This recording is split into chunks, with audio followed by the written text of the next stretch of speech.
They call it logistics. I call it babysitting 3,000 tons of steel, rubber, and freight, moving at 70 miles per hour across the United States. My name is Bruce Miller. I am 55 years old, and for the last 22 years, I have been the invisible glue holding Apex Logistics together. You do not know my face, but if you bought fresh produce in Denver in the middle of winter, or got emergency generators delivered after a Gulf storm, I am the guy who made sure it got there.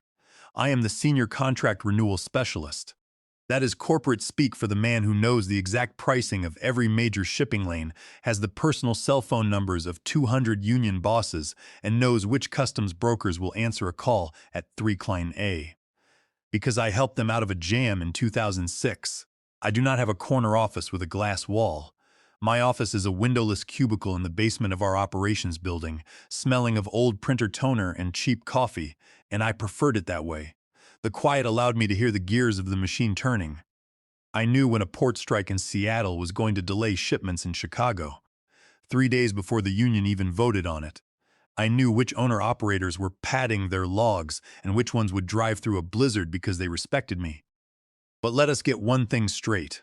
I did not want to destroy the company. I just wanted to do my job. The trouble started when Walter Vance retired. Walter was 72. He was a tough old-school guy who started Apex with 2 flatbed trucks and a lot of grit. We had mutual respect. I kept his trucks moving, and he kept my paycheck cleared.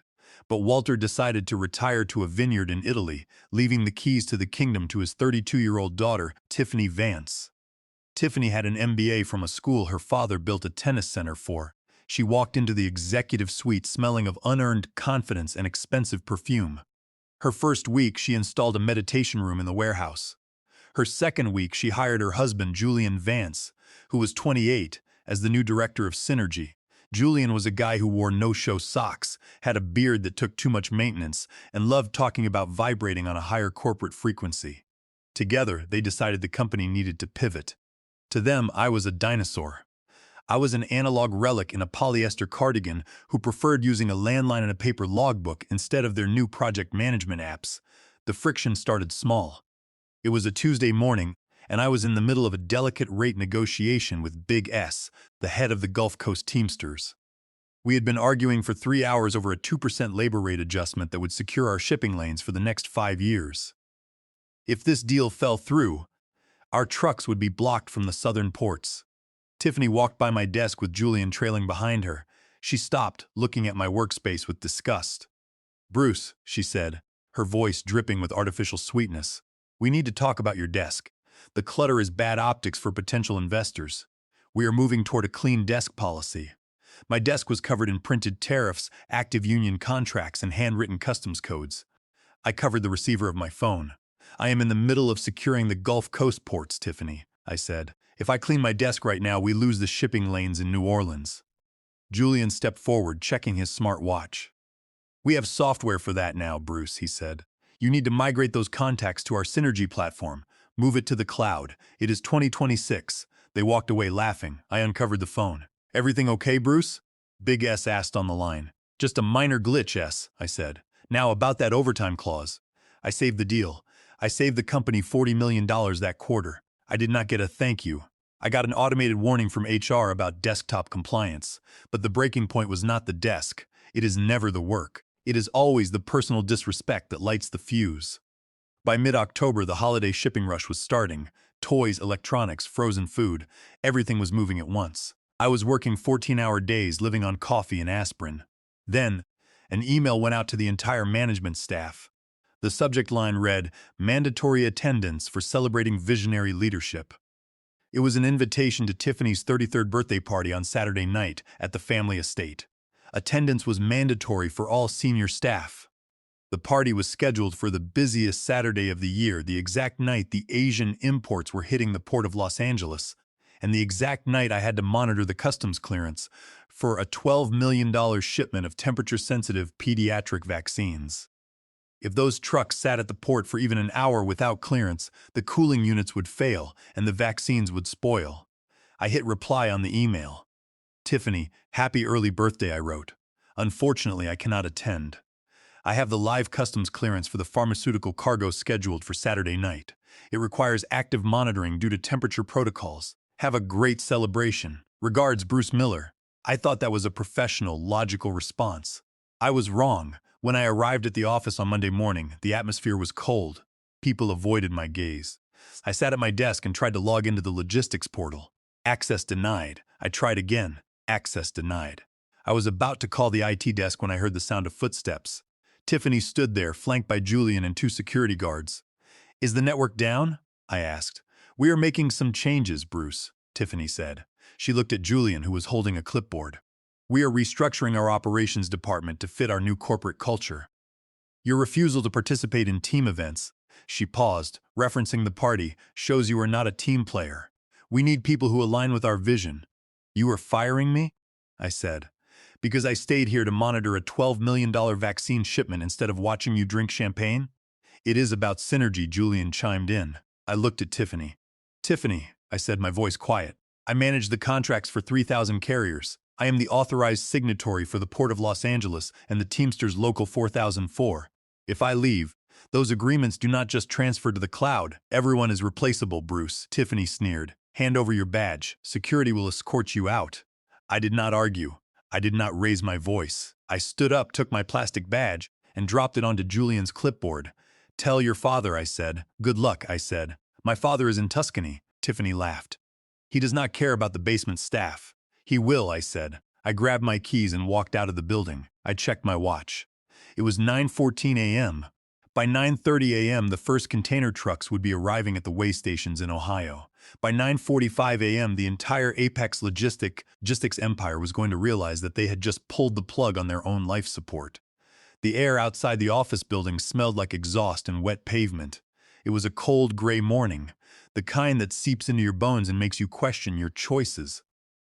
But for the first time in 20 years, I did not feel the chill.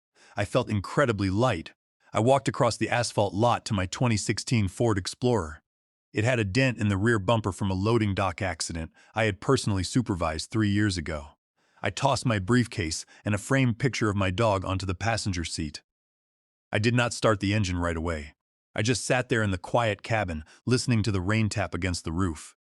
Most people, when they get fired after more than 2 decades of service, they panic. They worry about the mortgage. They worry about health insurance. They worry about finding another job at 55. And yes, a part of my brain was starting to do that math. But another part of me, the part that had spent decades dealing with angry port directors, corrupt customs officers, and screaming union chiefs, was already switching into crisis management mode. Only this time, I was not managing the crisis for Apex Logistics. I was the crisis. I pulled out my phone. It was my personal cell phone. I had always kept a strict firewall between my personal life and the company. I did not use a company-issued phone, and I did not use a company-issued laptop. I opened my personal email app. My access to the company server had been cut the second. Julian clicked his keyboard, but my personal email address was the one that actually mattered. It was the address I had given to every carrier, every terminal manager, and every vendor director over the last 20 years for emergencies. I used to tell them to call me there if the building burned down. Well, the fire had started, and it was time to watch it spread. I drafted an email. The subject line read, Notice of Change in Authorized Representation. It was addressed to all key accounts, to whom it may concern, I wrote. Effective immediately, I, Bruce Miller, am no longer employed by Apex Logistics. As such, I am no longer the authorized signatory or point of contact for any active service agreements, rate structures, or safety compliance verifications. Per Clause 7B of our Master Service Agreement regarding key personnel continuity, please be advised that my departure may trigger an immediate review or suspension of credit terms pending the appointment of a qualified successor. Please direct all future urgent operational matters to Tiffany Vance, CEO. Best regards, Bruce Miller. I read it over. It was dry, factual, and legally bulletproof. Clause 7B was the key. Years ago, when Apex was expanding and had a weak balance sheet, major carriers and port authorities were nervous about our creditworthiness. To close the deals, Walter had me insert a clause stating that if I, the person they trusted, ever left the company, the vendors had the right to immediately suspend credit and demand cash up front before moving another cargo container. They trusted me, not the company. Tiffany and Julian had no idea Clause 7B even existed. They probably thought a master service agreement was just a piece of paper you signed and threw in a drawer. I started sending the email. I went down my contact list alphabetically. Allied Trucking, sent. Boston Terminal Corporation, sent. Canadian Border Transport, sent. I sat there for 20 minutes, hitting send over and over. Every time I hit the button, it cost Apex Logistics roughly $100,000. My phone buzzed. It was Big S from the Gulf Coast Teamsters. "Bruce, what the hell is this email?" His voice boomed, sounding like gravel in a mixer. "I just got a bounce back from your work address." "I am out, S," I said, leaning back against the headrest. "Tiffany fired me this morning. She said I did not fit the corporate culture," let out a loud, barking laugh. "Does she know the ink is not even dry on the port renewal we negotiated on Tuesday?" "She does not think it matters, S. She thinks her new cloud software handles everything." "Software does not buy my guys coffee when they are stuck at a way station," grumbled. "So who is signing off on the hazardous chemical transport tonight?" "That cargo is volatile. If my guys do not have the certified safety codes signed by an authorized officer, the trucks do not leave the yard." "That would be Tiffany," I said. "Or her husband Julian. He is the director of Synergy S. I am sure he can synergy the paperwork through." S snorted. "I am not risking my guys for a kid who does not know a diesel engine from a toaster. If you are not signing off, the trucks do not roll. Clause 7B, Bruce. We are suspending service immediately." "I appreciate it, S. Enjoy your Tuesday." I hung up. The first domino had fallen. I started the Explorer and drove out of the parking lot. As I turned onto the highway, I saw 3 Apex container trucks heading toward the terminal. The drivers had no idea that in about 1 hour, their corporate fuel cards were going to get declined because the fleet billing vendor, whom I had sent a box of steaks to every Christmas, was about to read my email. I did not go home. I needed a command post. I drove to the depot, a small trucker diner about 3 miles down the road. It was a gritty place with patched vinyl booths, coffee that tasted like hot tar, and eggs cooked in grease older than Julian. Marge, the owner, gave me a nod as I walked in. "The usual, Bruce?" she asked. "Keep the coffee coming, Marge," I said, "and give me the Wi-Fi password again." I set up my laptop on the Formica table. My phone started vibrating. Incoming call from Swift Transport. Incoming call from Newark Customs House. Incoming call from Tiffany Vance. I let her call go to voicemail. She called again immediately. I ignored it again. I took a sip of Marge's terrible coffee. It tasted like absolute victory. I opened a web browser. I wanted to see the tracking portal. At 11 a.m., the warehouse managers were scheduled to have their daily dispatch meeting. Usually, I ran it. Today, Julian would be standing in front of 30 angry forklift drivers and freight foremen, trying to explain why the gates were not opening and why the shipping carriers were refusing to load. A text message popped up on my screen. It was from Linda, the payroll clerk. She was a sweet lady who had worked in the accounting department for 15 years. "Bruce," she wrote, "what is happening? Tiffany is screaming in the hallway. She says you hacked the servers. They cannot log into the vendor portal." I smiled. I had not hacked anything. The vendor portal was secured by two-factor authentication, and 5 years ago when we set it up, the overseas IT firm had linked the admin account to my personal mobile number. I had never bothered to change it, neither had they. I texted back. "I did not touch the server, Linda, but the login security code was sent to my phone. It expires in 60 seconds. Tell them to hurry." I did not send the code. I just ordered a plate of bacon. The war was officially underway, and I had the high ground. The diner was filling up with the lunch rush. Construction workers, delivery drivers, and mechanics wearing grease-stained uniforms crowded into the vinyl booths. In the middle of this noisy blue-collar symphony, I sat with my laptop, quietly orchestrating a massive corporate gridlock. I had a public tracking map open on my screen. It monitored the real-time movement of Apex Logistics fleet vehicles. Red dots were beginning to pop up across the map like a chickenpox outbreak. A red dot meant a tractor trailer had been stationary for more than 30 minutes. A large cluster of red dots was forming just outside Chicago. That was our Midwest distribution hub. The security gate codes for the yard were reset every Tuesday morning at 10:00 a.m. to prevent cargo theft. Usually, I performed the manual override from my desk. I had walked out before doing it. Now, the gates were locked shut, and a line of 40 semi-trucks was spilling onto the interstate shoulder. Tiffany probably thought the gates operated on magic or the sheer power of her MBA degree. My phone buzzed. It was a text from a New York area code. The message read, "Mr. Miller, this is Davidson, General Counsel for Atlantic Heavy Haul. 12 of our trucks are locked out of the Apex yard in Newark. Dispatch is not answering. Are we in breach, or is Apex?" I typed back a brief message. Mr. Davidson, I am no longer with Apex Logistics. Please refer to Clause 7B of our agreement. I cannot authorize entry. Good luck. Exactly 3 minutes later, a new cluster of red dots appeared near New Jersey. The system was freezing. The suppliers were protecting themselves. They did not trust the name on the building. They trusted the man who signed the checks. At 12:30 p.m., my phone rang. It was Julian Vance. I debated letting it ring out, but I wanted to hear the panic in his voice. "This is Bruce," I answered, keeping my voice flat and professional. "Bruce!" Julian gasped. He sounded out of breath, like he had just run a marathon in his expensive Italian loafers. "You need to give us the administrative passwords right now. The drivers are calling the police. We have a backup on the highway, and the Port Authority is threatening to fine us." "I do not have the passwords, Julian," I said calmly. "They are stored on the secure corporate server." "We cannot get into the server," Julian yelled. "It is asking for a security authorization code sent to your personal mobile number." "Ah," I said, "that is the two-factor authentication protocol. It is standard safety compliance. Just read me the code." Julian screamed. "I cannot do that, Julian," I replied. "I am a civilian now.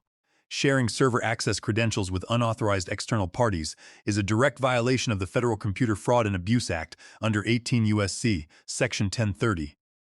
I could face 5 years in federal prison. I am sure a man of your legal expertise would not want me to break the law." There was a long, stunned silence on the line. Then the phone was snatched away, and Tiffany's voice boomed through the speaker. "Bruce, stop playing games," she shrieked. "Give us the code right now, or I will sue you for corporate sabotage and ruin your life." "You fired me, Tiffany," I said, leaning back in my booth. "Effective immediately. My security clearance is revoked. If I access that server now, I am legally hacking my former employer. If you want a password reset, you will have to call our IT vendor's emergency hotline. It costs $5,000 an hour, and they usually take 24 hours to verify corporate identity." "We do not have 24 hours," Tiffany screamed. "We have 400 tons of frozen Gulf shrimp sitting in the Miami terminal." "It will rot. Frozen seafood," I mused. "That is a problem. You need to keep the refrigeration units running." "Did you manually renew the fleet fuel cards for the Florida subdivision? Those expire on the 15th of the month." "Today is the 16th. I usually run the manual clearance because the automated system always glitches." I heard a loud crash in the background, like a fist hitting a desk. "Fix it, Bruce!" Tiffany yelled. "Come back to the office, fix this, and we might not sue you." "Are you offering me my job back, Tiffany?" I asked. "I am offering you a chance to save your career," she hissed. "No thanks," I said. "I am busy cleaning my basement apartment. Feng shui is very important for the vibes." I hung up. My hand was shaking slightly from the adrenaline. I had just hung up on the CEO of a $3 billion logistics empire. I looked back at the screen. The Miami cluster of red dots was growing. I felt a slight pang of guilt, not for Tiffany, but for the drivers in the cargo. The drivers were just honest men trying to make a living. I opened my personal contacts and found Miami Mike, the warehouse manager at the cold storage facility. I texted him. "Mike, it is Bruce. I am out. Tiffany is running the company into a ditch. The fuel cards are going to bounce. Do not let the drivers sit on the hot asphalt. Tell them to decouple their rigs and hook the trailers to the shore power lines in the yard. Charge it to the emergency reserve account I set up 3 years ago. It is already funded," Mike replied instantly. "Got it, boss. We heard you got the boot. The kid is a joke. We will protect the cargo, but we are not releasing the trailers until we hear from you." I smiled. The drivers were safe. The cargo was safe. Tiffany was still drowning. Now it was time to be proactive. I was not just an unemployed logistics manager. I was a consultant with a massive amount of leverage. I opened my email and found the contact info for Lawrence Thorne. Lawrence was the regional vice president for Global Logistics Corporation, Apex's fiercest competitor. For 10 years, Lawrence had tried to recruit me, offering corner offices and stock options. I had always refused out of loyalty to Walter. But loyalty is a two-way street, and Tiffany had just paved over it. I dialed his number. He answered on the second ring. "Bruce Miller," Lawrence's deep, smooth voice purred. "To what do I owe the honor?" "Did you finally get tired of carrying Walter's company on your back?" "I am a free agent, Lawrence," I said. "Fired this morning." There was a long pause on the line, the sound of a corporate shark smelling blood in the water. "Where are you?" Lawrence asked. "The Depot Diner on Route 9, I said. "Stay there," Lawrence said. "I am sending a car. We are going to have lunch, and we are going to discuss your new division." "I have one condition, Lawrence," I said. "Name it." "I am not coming alone. I am bringing the Port of Los Angeles, the Teamsters Local 4004, and the customs brokers with me. I could hear the grin in his voice. The car will be there in 10 minutes, Bruce. Let us make some money. A black Mercedes class pulled up to the diner exactly 10 minutes later. It looked completely out of place next to the mud-splattered flatbeds and rusted dump trucks. The driver, a large man in a dark suit, opened the rear door for me. I grabbed my laptop bag and stepped inside. The cabin smelled of expensive leather and quiet wealth. We drove downtown to the Obsidian, a steakhouse where the corporate elite negotiated mergers over $100 steaks. Lawrence Thorne was waiting for me at a quiet corner table. He looked like a man who computed shipping margins in his sleep. His suit was perfectly tailored, and his graying temples gave him the look of an elder statesman of the shipping industry. "Bruce," Lawrence said, standing to shake my hand. "You look remarkably calm for a man who was fired 3 hours ago." "I am not fired, Lawrence," I said, sitting down. "I am liberated." The waiter arrived. I ordered a double whiskey, neat. Lawrence ordered a sparkling water. "I hear things are falling apart over at Apex," Lawrence said, leaning forward. "My dispatchers tell me the spot market is flooded with Apex freight. Rates are spiking." "What did you do?" "I did nothing," I said. "I simply walked out. The system did the rest." Tiffany Vance does not understand that you cannot run a $3 billion logistics network with a cloud app and a bad attitude. She fired me, so I sent out a notice referencing Clause 7B. Lawrence's eyes widened. "The key personnel clause? Walter actually let you keep that in the contracts?" "He did," I said, "because he knew the vendors trusted me, not the corporate board. Right now, every major carrier and port terminal is refusing to move Apex cargo until they vet the new management." Lawrence smiled, a sharp, predatory look. "So what is your move? We can match your old salary, plus a 20% signing bonus and stock options." "I do not want a job, Lawrence," I said. "I want my own division. I want to establish the strategic accounts group. I bring my book of business, my carriers, and my customs brokers. I run it with complete autonomy. No middle managers, no synergy directors, no interference. If I say we pay a premium to get a driver home for the holidays, we pay it. I report directly to you and the board." Lawrence tapped his fingers on the table, calculating the cost versus the profit. "It is a big ask, Bruce." "I am offering you a $3 billion empire on a silver platter," I replied. "By tomorrow morning, Apex's biggest clients will be looking for a lifeboat. I am that lifeboat, but I steer the ship." Lawrence picked up his glass. "Deal, but you must get the Port of Los Angeles cleared immediately." "We have containers stacking up." "Done," I said. "Write up the contract." My phone buzzed on the table. It was a text from Tiffany. "You leaked our secure customs encryption code," she wrote. I typed a reply. "I did not leak anything, Tiffany. I simply did not authorize the manual renewal of the encryption license. It expired at noon. You should have checked the autopay settings on the admin account." I took a sip of my whiskey. It was a satisfying burn. Then my phone buzzed again. But this was not a text. It was a high-priority push notification from the Department of Transportation incident portal. My heart dropped as I read the headline, "Apex Logistics Vehicle 4004 involved in a multi-car collision on Interstate 80. Hazardous material spill reported." I immediately dialed Big S. He answered on the first ring, his voice shaking. "Bruce, tell me you saw it," S said. "I saw the alert." "S, was it one of our regular drivers?" "No," S spat. "It was a scab. Tiffany hired a non-union driver off an app 1 hour ago to move that chemical tank because we refused to haul it without your signature. The driver was not certified for hazardous cargo.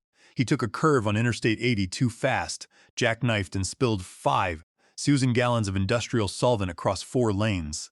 The highway is closed. The EPA is on site, and the DOT is issuing an emergency order to ground the entire Apex fleet for an immediate safety audit." "They are shut down," I said. "Completely," S said. "The driver is in the hospital. Tiffany is finished." I looked at Lawrence across the table. "What is it?" Lawrence asked, noticing my expression. "Apex just destroyed itself," I said. "A hazardous material spill on Interstate 80. A non-certified driver hired off an app. The DOT is grounding their entire fleet." Lawrence let out a low whistle. "Their stock is going to hit zero by the closing bell." I stood up, grabbing my bag. "Where are you going?" Lawrence asked. "We have not signed the papers. Prepare the contract," I said. "I have to go to the archives. Walter lands in 2 hours, and I need to meet him with the facts." I drove to the Apex archives, a secure storage facility in an industrial park where we kept physical copies of old contracts. I had a key. I went inside and dug through a cabinet labeled 2015 Safety Protocols. I found what I was looking for. the original corporate indemnity agreement signed by Walter Vance.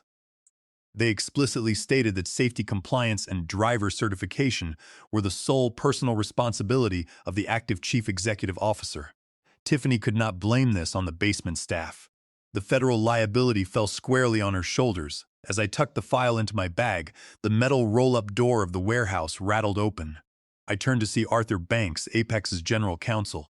He looked exhausted, his tie loosened and his face pale. "You are trespassing, Bruce," Arthur said, leaning against a dusty shelf. "I still have the key, Arthur," I said. "And technically this is discovery." "The DT is swarming the headquarters," Arthur said quietly. "They seized the local servers. Tiffany is locked in her office crying. Julian is trying to delete the digital dispatch logs, but he does not have the admin password. It is a disaster. She hired an uncertified driver for a chemical load." "Arthur," I said, "what did she think would happen?" "She thought you were bluffing," Arthur sighed. "The board wants to offer you a massive settlement. $2 million to come back, assume the COO role, and tell the DOT investigators that the incident was a miscommunication during a transition." I laughed. "A guy is in the hospital, Arthur. The EPA is cleaning toxic chemicals off the highway. You want me to commit federal perjury for $2 million? We want you to save the company, Bruce. Think of the employees. Think of the drivers." "I am saving them," I said. "I am taking them with me to global logistics." "Arthur, you should tell the board to prepare for bankruptcy." Arthur's shoulders slumped. He knew I was right. "That email you sent about Clause 7B, Arthur said as I walked toward the exit. "It was brilliant. It tied my hands completely. I could not even sue the vendors because they were contractually obligated to halt credit." "Ride the fine print, Arthur," I said, opening the door. I wrote it. I drove to the private airfield. The rain had stopped, leaving the runway wet and shiny under the lights. I parked near the hangar and watched Walter Vance's private jet touch down. The stairs lowered, and Walter descended. At 72, he still walked like a man who owned the room. He was on his phone, screaming at someone. He looked around for his driver, but the lot was empty. Then, he saw my Ford Explorer. He marched over, his face red with fury. "You!" Walter roared, pointing a thick finger at me. "You ungrateful bastard! You ruined my company!" "Get in the car, Walter," I said, rolling down the window. "Your driver is not coming. Tiffany fired the dispatch team, and no one authorized the limo. I am the only ride you have." He stared at me, then at his phone, which was ringing again. With a growl, he yanked the door open and climbed into the passenger seat. "Drive," Walter ordered, "and explain why my life's work is worth nothing today." "Put your seatbelt on, Walter," I said, shifting the car into gear. "It is a long story, and it starts with your daughter's ego." We peeled out of the airfield parking lot, the wet tires spraying water against the guardrail. Walter Vance sat in the passenger seat of my 2016 Ford Explorer, looking shrunken and older than his 72 years. "You destroyed my legacy, Bruce." Walter spat, staring out the passenger window. "No, Walter," I said, merging onto the highway. "I did not destroy anything. I just turned the lights on. You were the one who left a spoiled child alone with a box of matches. Tiffany said you hacked the server and locked her out," Walter growled. "I did not hack anything," I said. "I simply left, and the operational system followed me." "That is not sabotage, Walter. That is just gravity." Walter was silent for a mile, his heavy breathing filling the cabin. "The accident," he said, his voice dropping. "Is the driver going to make it?" "He is in the hospital, and he will live," I said. "But the EPA fines and the cleanup costs for 5,000 gallons of toxic solvent will wipe out whatever liquidity you have on hand. And that is the least of your problems. When the DOT investigators discover that your CEO hired an uncertified driver off a digital load board because she fired the compliance team, they will hit Apex with a gross negligence lawsuit." Walter turned to look at me, his eyes cold and desperate. "So, what do you want? You want your job back? A raise?" "I will fire Tiffany. I will make you chief operating officer." "I do not want my job back, Walter," I said. "I am already signed with Lawrence Thorne at Global Logistics. I am moving the entire Apex supply chain over to them." Walter looked like he had just been struck by lightning. He slumped back in the passenger seat and let out a dry, hacking laugh. "Clause 7B, Walter muttered.